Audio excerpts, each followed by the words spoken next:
Good morning. দেবলিনার রোজ নাম চাই তোমাদের সবাইকে জানাই অনেক স্বাগত। এখন কটা 8টা মতো বাজে। চা নিয়ে আমি উঠেছি অনেকক্ষণ, চা নিয়ে বসেছি, মেয়েকেই তুলতে গেলাম, মেয়ের ম্যাম আসবে। তো চলো আজকের ভিডিওটা এখান থেকে শুরু করছি। কি করছি না করছি তোমাদের সঙ্গে অবশ্যই শেয়ার করব, যতদিন সময় পাচ্ছি শেয়ারটা করি। অনেক দিন পরে এরকম ক্যামেরা হাতে নিলাম, অনেক দিন পরে। তো হ্যাঁ, তো চলো আজকের গল্পটা এখান থেকেই শুরু করা যাক। সারাদিন কি করছি না করছি, মেয়েই উঠেছে, এবার ওকে খাইয়ে দাইয়ে ব্রাশ, মানে আগে ব্রাশ করাবো, তারপরে খাইয়ে দাইয়ে রেডি করব। ওখানে দুজনে বকতে লেগেছে। তো চলো আমি আবার পরে আসছি, ওদের বকবকানির চোটে কিচ্ছু শুনতে পারবে না, ওই জন্য পরে আসছি, একটু পরে। আমি চা নিয়ে বসেছি, অনেকক্ষণ আগেই চা নিয়ে বসেছি, আমি তো ঠান্ডা চা খাই, ওই জন্য চা রেখে ওকে আবার তুলতে গেছিলাম।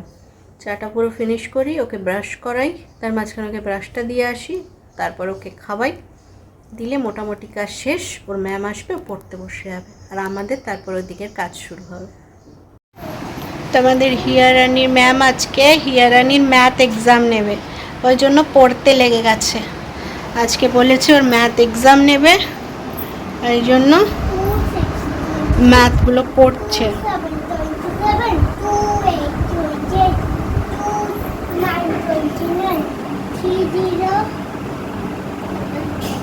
পড়ো, পড়ে যাও তুমি। হ্যাঁ, ওই জন্য পড়াশুনো করছে, বই খাতা রেডি করে। ওর টিফিন খাওয়া হয়ে গেছে, ব্রেড জ্যাম, এরপরে ও পড়াশুনো করবে।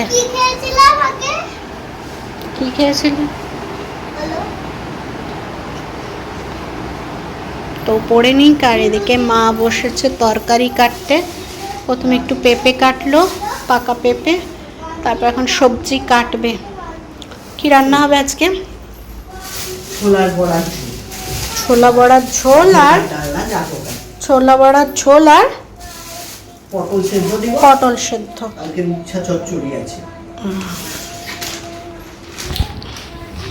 শুনলে এই রান্না হবে আজকে। আজ তো বৃহস্পতিবার,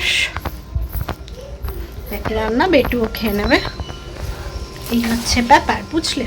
মেয়ে এখন পড়াশোনায় মন দিয়েছে। কালকে রাত্রিবেলায় ম্যাম ফোন করলে বললো যে দিদি আমি কালকে ওর ম্যাথ এক্সাম নেব। বললাম ঠিক আছে নাও, দেখো। আর প্র্যাকটিস করাইনি, কারণ যখন বলেছে ততক্ষণ ওর পড়া শেষ হয়ে গেছে। তখন যদি আমি ওকে বলি যে বাবাই আবার বস, আমি বললাম ঠিক আছে দেখি না বিনা প্র্যাকটিসে কতটা পারে, তার মানে ও শিখেছে, প্র্যাকটিস করে নিলে তো হয়েই গেল। খারাপ করলে জানবো আরও করাতে হবে। এটা তো ফার্স্ট এক্সাম ওর, দেখা যাক, বাড়িতে ফার্স্ট এক্সাম। তো দেখ, আমিই বলেছিলাম ম্যামকে যে তুমি কাজগুলো করাচ্ছ, মাঝে মাঝে একটু করে এক্সাম নিও, যাতে ঠিকঠাক ও মনে করে যেটা এক্সাম হচ্ছে আমাকে ঠিকঠাক লিখতে হবে। দেখা যাক, চলো। মেয়ে তো বললাম ব্রেড জ্যাম খেয়ে নিয়েছে, আর আমাদের কালকে পরোটা করেছিল মা, সেইটা আছে, একটা একটা করে করেই রেখেছিল মা, যাতে সকালে না করতে হয়। আর কালকে রাত্রে আমি আলুর তরকারি বানিয়েছিলাম, সেই আলুর তরকারিও একটু আছে, ওই দিয়ে আমাদের আজকে ব্রেকফাস্টটা হয়ে যাবে, আর মুড়ি টুড়ি খাওয়ার ঝামেলা করতে হবে না। তারপরে বিছানা টিছানাও আজকে গোছানো হয়ে গেছে, সবই মোটামুটি কমপ্লিট। সকাল করে উঠেছি, মেয়েকে উঠিয়ে দিয়েছে, যেহেতু পড়াতে আসবে। মেয়ে এখন ছুটির দিনগুলোতে, মানে যেহেতু এখন স্কুল ছুটি আছে, সকালেই আসছে, তো ওই জন্য সকাল সকালই ওঠা হয় সবার। চলো দেখতে থাকো, মা রান্না করুক, তখন তোমাদেরকে আবার শেয়ার করব। আজকে সকালে উঠে যখন ক্যামেরাটা হাতে নিলাম, উপলব্ধিটা ঠিক কেমন ছিল বলো তো? সেই প্রথম দিনের মতো। সত্যিই ভেবেছিলাম আর ভিডিওটা কন্টিনিউ করব না, এবার অন্য কিছু। সত্যি তোমরা এতদিন থেকে বলছো দেবলিনা অন্য কিছু চেষ্টা করো, অন্য কিছু চেষ্টা করো, তো এবার সত্যি মন থেকে ভেবেছিলাম যে অন্য কিছু চেষ্টা করতেই হবে। আর অন্য কিছু চাকরি বাকরি বলো, যাই বলো, কিছু করতে গেলে এখানে হয়তো আর সময় দিতে পারবো না। তো সেই জন্য মন থেকে একটা মেনেই নিয়েছিলাম যে এবার হয়তো ভিডিওটা আর করা হয়ে উঠবে না, কারণ সমস্তটাই আমার একার হাতে, সব কিছু হয়তো আমি মেনটেন করতে পারবো না। তো তো আজ সকালে যখন আমি ক্যামেরাটা নিলাম তখন সেই প্রথম দিন যেমন ক্যামেরাটা নিয়েছিলাম একটা ভয় ভয় কাজ করছিল, আজকেও ঠিক যেন অভ্যেসটা কোথাও চলে গেছিলো। মনে হচ্ছিল কি বলবো, ক্যামেরাটা যে অন করব কি বলবো না বলবো। তো তারপরে দেখলাম না, আবার ঠিক হয়ে গেল। অভ্যেসটা তো আছেই না, কোথায় আর যাবে, এত দিনের প্রায় 2-3 বছরের অভ্যেস। দেখলে একটু ঘরটা ঝাড়ু দিয়ে দিলাম, কারণ আমাদের মাসি আসে অনেকটা বেলা করে, তো মা এখন স্নান করে পুজো করবে, তাই ঝাড়ু দিয়ে দিয়েছি পুরো ঘর। মা মুছে এবার পুজো করে নেবে, আর আমি এদিকে রান্নার জলটা নিয়ে নিলাম। এবার সোজা যাব রান্নাঘরে। এই যে আমার মাদার ইন্ডিয়া রান্না বসিয়ে দিয়েছে। এই যে ছোলার ডালের বড়া হবে, ছোলার ডালের বড়া দিয়ে তরকারি হবে। অনেক দিন খাওয়া হয়নি, ওই জন্য আজকে ছোলার ডালের বড়া তরকারি। কম ডালে বলছি, কম তেলে বড়া ভাজার টেকনিক। কড়াই ঘুরিয়ে ঘুরিয়ে ঘুরিয়ে, মাসের শেষে কড়াই ঘুরিয়ে ঘুরিয়ে বড়া ভাজার টেকনিক। কি থাকতো তো সেটাই তো বলছি। আর এদিকে মানে আলু সেদ্ধ হচ্ছে নাকি, আলু সেদ্ধ হচ্ছে তরকারির জন্য। এই হচ্ছে আজকে রান্না। আর পটল সেদ্ধ হবে, 3টে পটল বেঁচে আছে, 3টে পটল সেদ্ধ দেওয়া হবে মামের। মনে ঢেঁড়স ভাজা আছে, হ্যাঁ কালকে ঢেঁড়স ভাজাটা আছে। আর বিশ্ববিখ্যাত তেতো করলা না উঠছে ওটা, কি তেতো জানি না। 3 দিন ধরে খাচ্ছি, মানে বেশি তো খেতেই পাচ্ছি না, আবার একটুখানি আছে, ওটা আজকে শেষ করতে হবে। এত তেতো যে বেশি খাওয়া যাচ্ছে না। এমনি তেতো খেতে ভালোবাসি, কিন্তু এটা এতই তেতো যে খাওয়া যাচ্ছে না। আজকে শেষ করতে হবে। আজকে মোটামুটি 3-4টে তরকারি তো হয়েই গেল। পটল সেদ্ধ, বড়ার ঝোল, ঢেঁড়স ভাজা আছে কালকে, আবার ওই উচ্ছেটা আছে।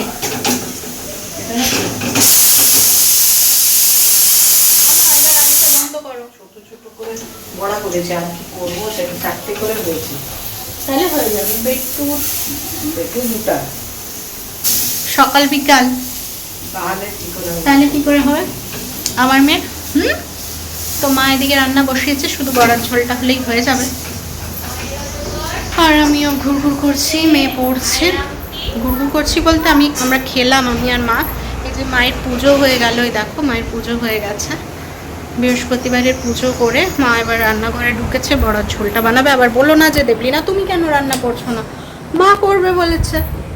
কারো কাছ থেকে কিছু ছিনিয়ে নেওয়ার ইচ্ছেটা আমার নেই। তো মা যখন আজকে মনে হয়েছে মা করবে, করুক। যেদিন মা অসুস্থ হয়, যেদিন মা পারে না, যেদিন মার ভালো লাগে না, সেদিন আমি করি, বা মা বলে আজকে তুই এটা ভালো করিস তুই কর, সেদিন করি। আর বড় ঝোলটা মা করবে, করুক। আমাকে বললে আমি করতাম, এই হচ্ছে ব্যাপার। আর কোনো কিন্তু ব্যাপার নেই, অ্যাডজাস্টমেন্ট। আর এই যে ব্লাউজগুলো কবে থেকে ধোপো করে ধোয়াই হচ্ছিল না, আজকে ধুয়ে শুকনো করতে দেওয়া আছে। এগুলো তো আর মাসিকে দিয়ে লাভ নেই, নিজেরাই ধুয়ে শুকিয়ে দিয়েছি ভালো ব্লাউজগুলো। তবে ইস্ত্রি করতে হবে, নিচের ভেতরের লাইনিংটা থাকে তো কুচকে থাকে। এই হচ্ছে ব্যাপার, বুঝলে। অনেকদিন পর ব্লগ করছি না, দেখি না অনেকদিন পরে ব্লগ করছি। সত্যি লাইফটাকে চেঞ্জ করতে হবে, পুরো চেঞ্জ করে ফেলতে হবে। কাজের একটা জোগাড় করতেই হবে। খুব চেষ্টা করছি এটা কাজ। আর তবে সাথে ব্লগিংটাও করার ইচ্ছে আছে। জানি না কতটা টাইম পাবো, কী কাজ পাবো, কতটা টাইম পাবো না পাবো জানি না, তবে ইচ্ছে আছে। সময় সুযোগ মানে বুঝে, খুব বড় না হলেও ছোট ছোট ব্লগ হলেও দেওয়ার। কারণ এই যে একটা চ্যানেল মনিটাইজ করতে মানুষের যে কতটা কষ্ট হয়, কিছু মানুষের হয় আবার কিছু মানুষের হয় না। বহু বছর এর পেছনে লেগে থেকেও যখন মানুষ করতে পারে না, তখন ধিক্কারে হাল ছেড়ে দিয়ে চলে যায়। তো আমার চ্যানেলটা যখন মনিটাইজ হয়ে গেছে, অনেক তাড়াতাড়ি হয়ে গেছে, তো সেই জায়গাটা নষ্ট করার ইচ্ছে নেই। বাট চাকরি তো করতেই হবে। এখান থেকে যদি ভীষণ ভালো একটা ইনকাম পেতাম তাহলে ভাবতাম না, বাট পাকাপাকি কিছু একটা ইনকামের ব্যবস্থা করতে হবে, সেটা ন্যূনতম হলেও এখন ঢুকে যেতে হবে আমার। তারপরে আস্তে আস্তে যত এক্সপিরিয়েন্স গ্যাদার হবে তত বেশি ভালো অপরচুনিটি পাবো, তাই না? তো সেই জন্যই সেই চেষ্টাতেই আছি। দেখি এইটা যা লিখে রেখেছে তাই হবে। আর এই আসছে মানতে তোমাদের হিয়া বুড়ির জন্মদিনও আসছে, সেটাও একটা চিন্তা করতে হবে। হিয়া কিছুই করবো না, বাট হিয়া বুড়িকে তো কয়েকটা গিফট দিতে হবে, ওকে তো খুশি করতে হবে, সেই সব নিয়েও এখন প্ল্যানিং আছে, দেখা যাক। চলো মা রান্না বসাক, তারপরে আবার আসছি। হ্যাঁ, মেঘলা করছে রোদ উঠছে, মেঘলা করছে রোদ উঠছে, তবে হাওয়াটা দিচ্ছে, এটাই একটা প্লাস পয়েন্ট, হাওয়াটা দিচ্ছে। তোমাদের হিয়া রানীর পড়া কমপ্লিট, দিয়ে ওকে স্নান করালাম, বাথরুমটা এখনো লাগানো হয়নি, ওকে স্নান করিয়ে ড্রেস ট্রেস পরিয়ে দিলাম। ও একবার উপরে ঘুরতে গেল, বললাম যে আধা ঘন্টা ঘুরে এসো, 12:30টায় আধা ঘন্টা আবার পড়তে হবে। একদম মেয়েটা না মানে চঞ্চলতার জন্য সব জানা জিনিস ভুল করছে। আজকে ম্যাথ পরীক্ষা নিয়েছে, যাচ্ছে তাই দিয়েছে, মানে সমস্ত জানা জিনিস চঞ্চলতার জন্য একদম। আর স্কুল খুললেই পরীক্ষা আছে, তো আমি বললাম আধা ঘন্টা আমি প্র্যাকটিস করবো বানানগুলো, তুমি ঘুরে এসো, আধা ঘন্টা আমরা প্র্যাকটিস করবো আমি আর তুমি, তারপরে খেতে বসবো। এরকম কথা আছে। চলো রান্নাগুলো তোমাদেরকে, রান্নাগুলো বলতে আর কি, রান্নাটা একটাই রান্না হয়েছে, দেখছো আবার আসছে কিছু। হ্যাঁ কিটা দিচ্ছি, ফুলগুলো রেখে গেছিল, ওইগুলো নাকি ওপরে নিয়ে যাবে, প্লাস্টিকের। দিচ্ছি, দাঁড়াও।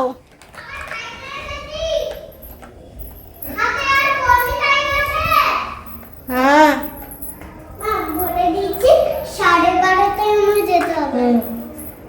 12:30 বলেছি তো।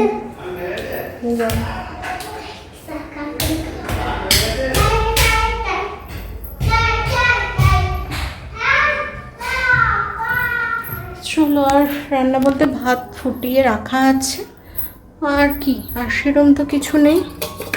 আর এই যে তোমাদের উচ্ছেটা আগে এখানে এসেছি যখন, তোমাদেরকে আগে দেখিয়ে দিই, এত তিত। এ দেখো, এই উচ্ছে চচ্চড়িটা এত তিতো, উচ্ছেটা যে শেষ হচ্ছে না, আজকে শেষ করতেই হবে, বুঝেছো। আর ওই পটল সেদ্ধ দেওয়া আছে, ওটা মাখা হবে খাওয়ার আগে। আর বড়ার ঝোল, আজকেও ভাত করে রেখে দেওয়া হয়েছে, কালকে রুটি খাওয়া হয়েছিল, তবে আজকে মা বললো ভাতই খাবো, তো ওই জন্য ভাত করা আছে। ঢ্যাঁড়স ভাজাটা আর এবারে বার করবো না, কতই আর খাবো বলো তো, বেশি খাওয়া হয়ে যাবে, ওই জন্য ওটা রাত্রে বেরোবে। আমাদের বড়ার ঝোল, বড়াগুলো উপরে সব ঝোল টেনে নেয়, বুঝলে। বেটুও খাবে, লঙ্কা দেওয়া হয়নি, লঙ্কা ছাড়া ঝোল। এই হচ্ছে রান্না। আর এখানে দুধ গরম করে রাখা আছে। আর আমার মেয়ের জন্য টেবিলটার অবস্থা দেখো, খেলে দেলে একাকার করে গেছে। এ একবার সকালে পরিষ্কার হয়, একবার রাত্রে হয়, আবার একবার গিয়ে সকালে হয়, 3-4 বার ধরে এই জিনিস এখান থেকে ওঠে আর এখানে এসে রাখে। এই হচ্ছে ওর কাণ্ডবার করার। মা বসে একটু সিরিয়াল দেখছিল, এই সংকীর্তন। আমি এবার স্নান করতে যাব, ওকে 9:30টায় আসতে বলেছি, ও আসার আগে আমাকে স্নানটা করে নিতে হবে, দিয়ে ওকে নিয়ে বসবো একবার আধা ঘন্টা। চলো, হ্যাঁ।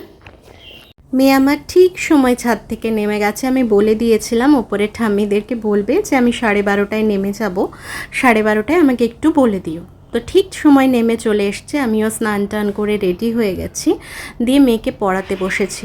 একটুখানি এই সময়টা ওকে সাধারণত নিয়ে বসি না, বাট এখন একটু নিয়ে বসতে হচ্ছে। যাই হোক, যে কারণেই হোক বসতে হচ্ছে, কারণ প্রচণ্ড চঞ্চলতার মধ্যে কাজ করছে, জানা জিনিসগুলো সমস্ত ভুলে যাচ্ছে, যেগুলো একদমই কাম্য নয় আমার কাছে। তাই ভাবলাম খেলার ছলে একটুখানি ওর সঙ্গে বসি, ওর সঙ্গে পড়াশুনো করি, আধা ঘন্টার ব্যাপার, আবার না হয় সন্ধেবেলা বসা যাবে। তো এরপরে খাওয়া দাওয়া করব।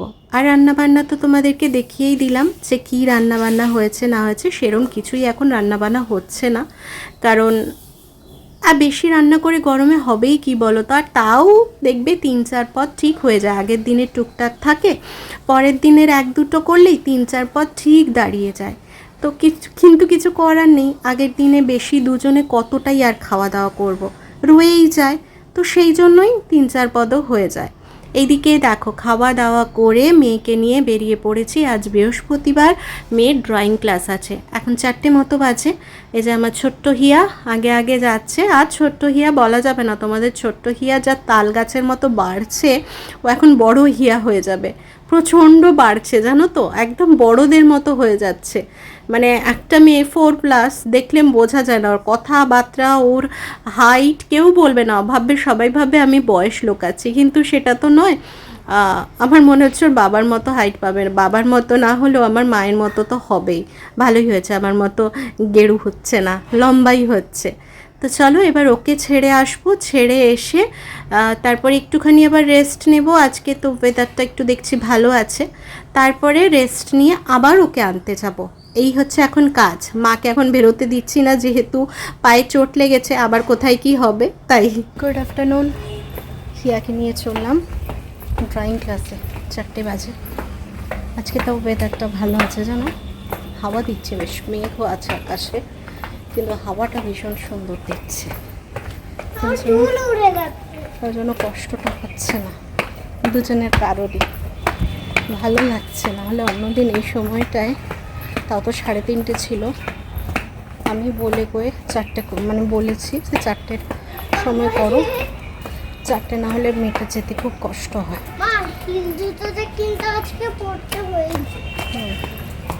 চলো আবার 3টা পরে যাবো, ছেড়ে আসি তারপরে কথা বলছি। তোমাদের হিয়ারানিকে নিয়ে এলাম জানো, এখন প্রায় 6টা বাজতে যায়। হিয়ারানিকে ছেড়ে এসেছি, আর তারপরেই ঝড়ে বৃষ্টি, মানে প্রায় 1 ঘন্টার ওপর। 5:30টার সময় একটুখানি, তাও আমি ওকে যখন নিয়ে এলাম এক্ষুনি, তখনও টিপ টিপ টিপ টিপ করে পড়ছিল, ছাতা করে নিয়ে এলাম, আর ঘেমে গেলাম প্রচণ্ড। এত গরমে মানে বুঝতে পারছো, ছাতা নিয়ে ওকে নিয়ে আর জল নিলে ও তো কেমন করে জানো, পা দেবো না, এই করবো না, কখন বাড়ি পৌঁছাবো। ওর তো ওই কাদা টাদা পছন্দ না, তো সেই করে ওকে ধরবো। ছাতা ধরো 2টো ছাতা নিয়ে গেছি, এবার একটা ছাতাতেই হয়ে গেছে, টিপ টিপ করে পড়ছিল বলে। আর একটা ছাতা, ফোন, ওর হাত, সব মিলিয়ে মানে এই অবস্থা, পুরো ঘেমে গেলাম। এসে যে ফ্যান চালিয়ে বসেছি, কোনো জামাটা ছাড়িনি, জামা ছাড়বো, বাইরে বসেছে। 6টা বাজে, আমি ওকে 4টের সময় ছেড়ে এসেছি, তার 15-20 মিনিট পর থেকে ছেড়ে এসেছি, তার 15-20 মিনিট পর থেকে প্রচণ্ড বৃষ্টি, মানে এক দাঁড়িয়ে, কোনো ঝড় টড় কিচ্ছু নেই, মানে শুধু বৃষ্টি হয়েছে 1 ঘন্টা, প্রায় 1 ঘন্টা। আজকে ওয়েদারটা যাই হোক ঠান্ডা হয়ে গেল, কালকে যেমন ঠান্ডা হয়ে গেছিলো একটু বৃষ্টি হয়ে, আজকেও ঠান্ডা হয়ে গেল। আর এসিতে চালাতে হবে না, বিল কম পড়বে বুঝলে। এই হচ্ছে আমাদের মধ্যবিত্তদের ব্যাপার, যেদিন এসি চালাতে হবে না সেদিন একটু খুশি বেশি লাগে, যে আজকে চালাতে হলো না, আজকে ইয়েটা কম লাগবে, বিলটা কম পড়বে। তো চলো, ও আসলো, চেক করলাম কি আঁকলো টাকলো, এটা আমার বড় বোনের অভ্যাস, স্কুল থেকে আসলে খাতার মানে ব্যাগ চেক করা, ডায়েরি টায়েরি চেক করা, আর ড্রয়িং ক্লাস থেকে এলে ড্রয়িংয়ের খাতায় কী করেছে, কী কাজ দিয়েছে না দিয়েছে সব চেক করা হয়ে গেছে। শুধু এবার জামাটাকে ছাড়বো, গরম লাগছিল প্রচণ্ড, একটু বসে গেলাম, এই যে গামছা নিয়ে, গামছা দিয়ে মুখ মুছলাম। আমার গরমের টাওয়েল ঠিক বসায় না গো, গাটা মুছে, গামছা না হলে ঠিক মনে হয় যেন গায়ে জল যাচ্ছে না, ঘামে স্নান করে বলো, ঘামে বলো, যাই বলো, মনে হয় গামছাতে মনে হয় বেশি ভালো যায়, টাওয়েল ফেললে যেমন শোক করে না। এটা আমার ব্যক্তিগত ব্যাপার, অনেকের টাওয়েল ভালো লাগে, কিন্তু আমার যেমন এইটা গামছা না হলে ঠিক ভালো লাগে না। চলো এখন একটু বসি, জামাটা আমার চেঞ্জ করি, তারপরে আজকে তার কোথাও বেরোতে পারবো না, একটু টিভি দেখুক, নাহলে কী করবে ঘরে, আর বৃষ্টি কাদা, বাইরে বেরোনোর ইয়েও নেই, আবার কখন বৃষ্টি নামবে তার জন্য। এখনই পিটি পড়ছিল, এখন পড়ছে কিনা কে জানে, জাস্ট 2-3 মিনিট হলো ঢুকেছি, ফ্যানের হাওয়া আসছে। হ্যাঁ, আর বেশি কথা বলবো না, পরে আবার কথা বলবো। চলো, তোমাদেরকে তো বললামই বৃষ্টি হয়েছে, আর বৃষ্টি পড়লে একটুখানি খেতে ইচ্ছে করে ভালো মন্দ। আর তোমাদেরকে কবে বলেছিলাম যে আটার চাউমিনটা এনে রেখেছি, কিন্তু সেটা আর করা হয়ে উঠছিল না। তো আজকে ওয়েদারটাও ভালো আছে, গরমটাও কম লাগবে, তো সেই জন্য ভাবলাম আজকে একবার করে দেখি আটার চাউমিনটা কেমন খেতে, কি বৃত্তান্ত। কোনো দিন তো আটার চাউমিনটা খাইনি, বরাবরই খেয়ে এসছি ময়দার যে চাউমিনগুলো বাজারে পাওয়া যায়, এবারই নিয়ে এসছি আটার। তো সেদ্ধ বসিয়ে দিলাম, ঘরে কোনোই সবজি নেই, শুধু আলু, পেঁয়াজও দেওয়া যায় না, মেয়ে খেতে চায় না। মানে এই চাউমিন বানানোও দুর্বিষহ ব্যাপার, না একটু জিরে দিতে পারবে না কিছু, আর ওগুলো দিলে সমস্তটা বেছে বেছে মেয়েকে দিতে হবে জানো তো। এদিকে একটু সাদা তেল নুন দিয়ে সেদ্ধ হয়ে যে চাউমিনটা বসিয়ে দিয়েছি, আর মা একটু আলু কেটে দিতে বসলো, আর বললাম পেঁয়াজ দিতে হবে না, নিরামিষই করব, পেঁয়াজ কাঁচা পেঁয়াজ আমরা আমাদের ওপর থেকে শসা পেঁয়াজ নিয়ে নেব। তাও সেটাও মেয়েকে কত বেছে বেছে দিতে হয়েছে জানো, যেন জিরে না যায়, যেন বাদাম না যায়, যেন বেশি আলু না যায়, সবজি দিলে তো তার কথাই নেই। মানে ওকে দেওয়া মানে ভীষণ ভাবতে হয়। এই যে ওর জন্য আগে তুলে নিয়ে এসেছি, একটু ম্যাগি মশলা দেবো ভাবলাম, তো ম্যাগি মশলা দেওয়ার আগে ওরটা তুলে নিলাম, দিয়ে ওকে দিয়ে দিয়েছি। এরপরে আমাদেরটায় ম্যাগি মশলা একটু দেবো, ওই জন্যই বললাম ওকে আগে তুলে দাও বেছে বেছে, বাদাম টাদাম বেছে। এই যে আমার আর মায়ের একটুখানি ওই যে আমরা বাদাম টাদাম দিয়েছি, কিন্তু ওনার তো কিছুই চলবে না। আর এদিকে শসা পেঁয়াজ লঙ্কা ছাড়া করেছে, একটু লঙ্কা ঝাল ঝাল না হলে ভালো লাগবে না, সব কিছু লঙ্কা ছাড়া খেতে খেতে না লঙ্কার টেস্টটাই এবার মনে হয় ভুলে যাব। আর এই যে এই চাউমিনটা নিয়েছিলাম, খেয়ে দেখি টেস্টটা কেমন, মানে আর আনানো যাবে কি যাবে না, মানে একটা তো মোটা সরু সব কিছুর ব্যাপার থাকে। এই যে নিয়ে চলে এসেছি, খাবো। তোমাদের হিয়া বুড়িকে এত বেছে দিলাম, তাও দেখবে প্লেট নিয়ে চলে এসছে। জিরে কেন গেছে? ওই জিরে বেছে বেছে আমাকে খাওয়াতে হবে, বলো তো এটা একটা শাস্তি নয়? জিরে বেছে বেছে খাওয়ানো যায়? এই যে ওকে জিরে বেছে বেছে খাওয়াবো, আর এর সাথেই আজকের ভিডিওটাও শেষ করে দেবো। আমার ভিডিওটা যদি ভালো লেগে থাকে তাহলে অবশ্যই একটা লাইক কমেন্ট শেয়ার করো, পাশে থেকে। অনেক দিন পরে ফিরে এসেছি, আমার তো ভীষণ ভালো লাগছে, আশা করছি তোমাদেরও ভীষণ ভালো লাগবে। সবাই ভালো থেকো, সুস্থ থেকো, টাটা।